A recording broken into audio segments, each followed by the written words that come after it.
Thank you both very much. That was very insightful, and I'm sure Jason would have loved that. So we have a plan to have a panel discussion now, and I would like to introduce the first two participants, which is Allison Brant. Allison Brant is the director of the Brant Study Center and exhibition space, and they do shows, like very contemporary shows, twice a year, and with a enormous education program, and they have had some experience with posthumous installation. I remember Dash Snow installation, so you're not unfamiliar with installation when the artist is gone. And so that will be the first speaker. You will walk through the show that you curated or co-curated about Jason Rhoades, like several historical older works from, I think, 2000 or 1995. My brother Brancusi, probably. And then we have Julian Bismuth. He's an artist, and he was a student of Paul McCarthy, and Jason Rhoades was his tutor, and he grew up with all these wonderful West Coast artists, and he lives in New York. Now he just came back from Cuenca, where he will participate in the Cuenca Biennial end of this year, and he will be like the second presenter, and then we sit on the stage and we will talk about things. Hi, my name is Allison Brant. I'm the director of the Brant Foundation Study Center in Greenwich, Connecticut. Thank you so much for having me here. It's been wonderful to participate and meet the other panelists. The Brant Foundation opened in 2009 with our inaugural exhibition, which showed artists from the collection in depth, and we've moved on to showing mostly single artist exhibitions. Jason Rhoades is our 16th exhibition, and we started planning this about a year and a half ago.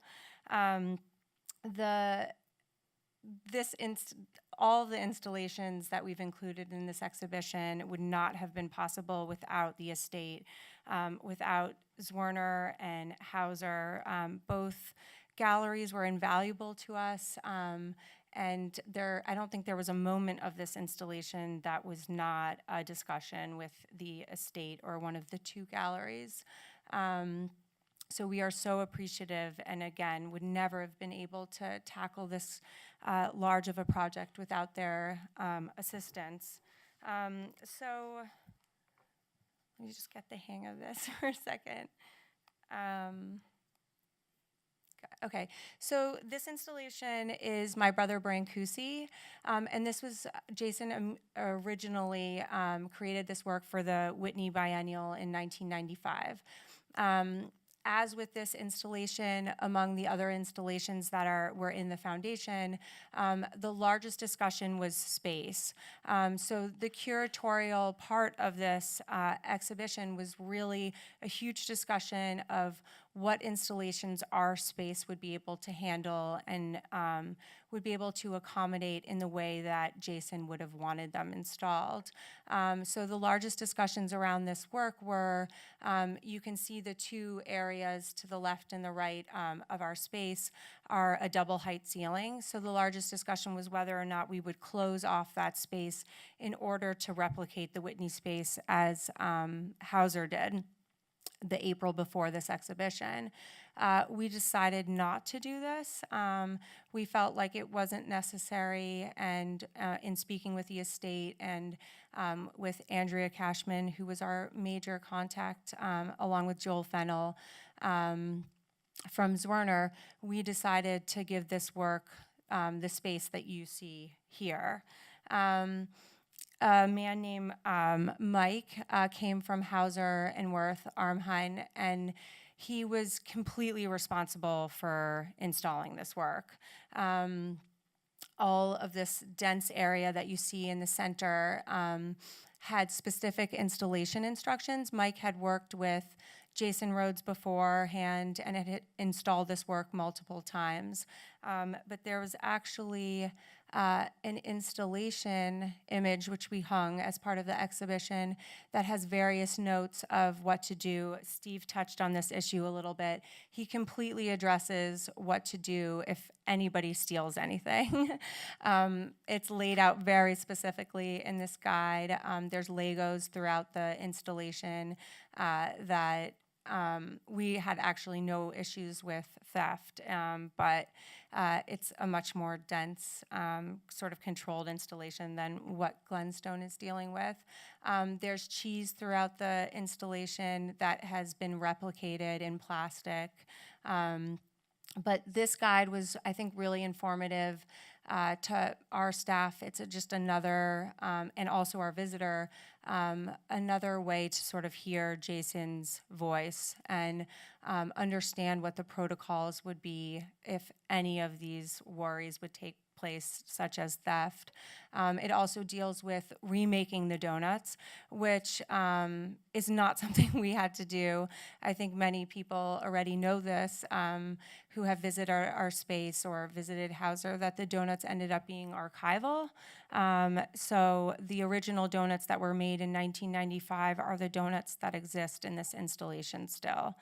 I don't think any of you will eat donuts again, but it was, I think, wonderful for us that to have these donuts be original and to not have to wonder about the making process. But at the Whitney, the donut machine, which is in the front of the on the left-hand side, was active. Here, obviously, it is not. The images that surround the work are of Brancusi's studio, in addition to Jason's brother's home, which was, I believe, the garage of his parents' house and the house that Jason had grown up with. And there was an enormous amount of dialogue that happened in sort of talking about this piece and the way that we would care for it and install it. But it really ended up being, for the 6 months that we had it, we had no issues. Eva Meyer Herman, in her book, talks a lot about this work, and that was extremely helpful to our staff in order to really understand Jason's work and the installation and a lot of the sources that came of where these articles came from are alluded to in that book. But he even goes so far as to talk about the color of the wood in this installation and how it could be changed out. So the next installation that we, you can see the donuts. The next installation that we tackled was the Grand Machine Areola. This work was shown originally in 2002 in David Zwirner's space on Green Street, and then traveled to 2 more venues, Vienna and Liverpool. So those were all variations. The work, shifted and changed as it was shown, as often Jason's work did. But it also, Hauser had shown it again, and we really, I believe in 2014, a lot of what we were recreating came from those installation images. Rachel Kadori from the estate and was really helpful in sort of discussing the best way for us to show it. We have these really pristine floors, and originally the Fiero foam had been sort of scattered everywhere. So we had to make new foam in order to replicate that. And this was, we worked with Stephanie Daniels and Stephanie Stockbridge from Zwirner to recreate this Fiero foam. Which was like sort of smudged on the wall and scattered all throughout the floor of the space and existed with the pre-existing Fiero foam. It was a little bit of we had a little bit of trouble sort of sourcing the right foam for this Fiero foam. It was probably the most difficult part of the installation, was sourcing the exact size, which all was done by Stephanie Stockbridge. We were so grateful. But green foam was showing up, and all different various sizes, and we had to, I think it was the last box. I don't know if Stephanie Stockbridge is in here, but the last box that showed up just a couple days before we opened was finally the right foam. But Joel Fennell had all the installation guides for this, and we were so grateful to be able to not only show this work, but also be able to run the karaoke machine and have all the existing elements functioning for this installation. Again, we chose this based very much on the space of our galleries. This was a lot of new P-row foam that was created. Our associate director, Zoe Larson, activated the work by creating this P-row foam, which you can see here is sort of scattered everywhere.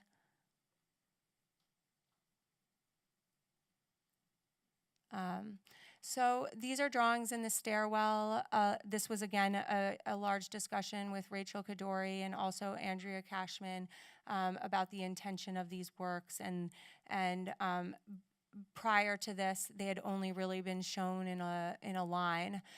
So this is the first time that we sort of tackled showing them in a different way. The Mephisto box, which is a brand of shoes that I believe David Swarner gifted Jason Rhoades, became sort of a shoe that he wore continuously, like the only thing he wore on his feet.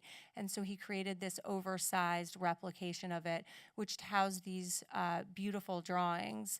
The drawings are sort of wedged between two pieces of plexi, one with color, one without. And Andrea Cashman was mostly responsible for choosing which ones would go where, since we had no record of these works being installed in this capacity before. And Rachel Kadori, we had trouble sort of placing this Mephisto box, but she had indicated that it must stay with the works. The rest, I hope we have, yeah. So the rest of the drawings are placed inside of this box and remain in this box. So this is the last large installation that we showed in this space. This is our mezzanine space. For those of you who haven't been to the Brant Foundation, our entire building has a skylight, which was designed by Richard Gluckman in 2006 when we first started renovating the space. This was problematic because all the other places that it had been shown before, it had been shown in a dark room. And so we created this, not only the grid that the works hang from, but also the scrim that's above it to block out the majority of the light. The other main discussion with this work is obviously how many neons we would show. Since My Medina, since the first way that it was installed, the piece got broken up into groups of 48, and each group of 48 basically gets one bundle. So here you're seeing 96 neons with each one of their bundles. I think everybody who's seen this work not at the Brant Foundation knows that it's most often been shown with the blankets all across the bottom of the floor. This was a decision that we discussed mostly with Rachel Kadori, that this was his original intention once the works would be reshown in their groups of 48. So that ultimately we made the decision to just show it with the two bundles, which I think was disappointing for some of our visitors, because this work that's become maybe one of the most iconic is definitely changed in our space, but we found it to be really beautiful, and we liked how minimal it was. A lot of our visitors also had a ton of question about the extension cords that you see on the wall. Joel we had to put obviously electrical all throughout our wall in order to accommodate this installation, but Joel was completely responsible for the layout of these extension cords and explained to us the space between them, and also how we could incorporate them in this space and what side of the wall we should show them was almost completely, the decision was almost completely made by Joel. So the next work that we showed was, you can see the detail of these beautiful blankets, is three-wheel wagon chandelier. This is a work that we had installed before, and there was very specific instructions for this work, and we had to sort of bypass some of them because our visitors would have to walk around the work, and the heights that they were set for anyone who was about my height, like 5'5", would have been able to walk underneath it. We felt that that was not safe for the work, that we had too many visitors that would want to pass underneath this work. So we were able to adjust that, but otherwise we had almost a step-by-step guide to really install this work and what the intention in this type of space would be. This is our library space. This is the first time we completely have transformed this space for an artist. It's this, our building, like our space, when we have artists come and we give over the space to them, we do it wholeheartedly. We dig 20-foot holes in our floors and hang crack pipe curtains, for Dan Colin. And we really, we've taken our whole 10,000 square feet and basically lined it with mirrors. We've really been open to whatever the artist would like, but we're very protective of this space. We use it for meetings. This is the one time we took down the chandeliers, took out our furniture, and really gave this space. David Zwerner wanted to show Franz West's furniture, obviously for the connection between the two of them. And we think it ended up being quite beautiful. Many of these works were on loan to us, but this was by far the most straightforward section of the foundation of the installation. This is an outdoor sculpture that was shown originally at Hauser. This gets activated by our visitor hammering a penny on top of it. The estate, guided every part of this, what the hammer should look like, how we could activate our visitors. And then the last image, this is the Swedish Fiero.